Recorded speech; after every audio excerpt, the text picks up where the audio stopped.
Hey, Yvonne, thank you for your work in week two.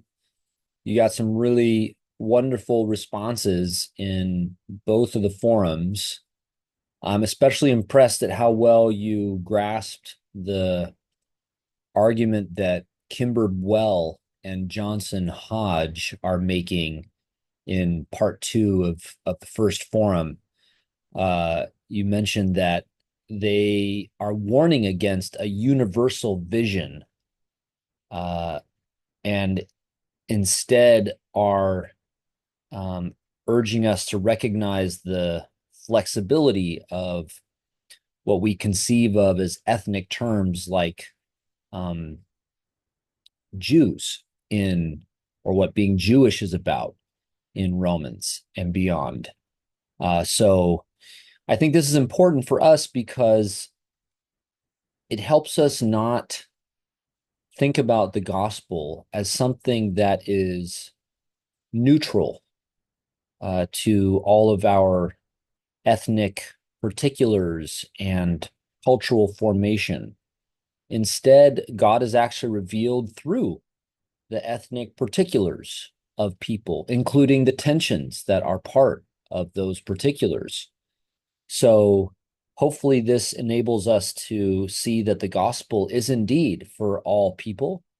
It is about bringing people together in peace, but it's not about making everybody the same or allowing the particulars of people's lives to be secondary to what the gospel is about. So, good stuff on that. I'm glad you found the interpretation of judgment that I offered in the podcast helpful. I think we have to sort of take into account the way that Paul uses this term in the letter rather than jumping to a quick generalization about its meaning. And as you rightly say, judgment in Paul's letter is about rule, about the distribution of power. And we're going to find that Paul teaches us finally that, yes, God is the judge, but God's judgment is revealed in Jesus.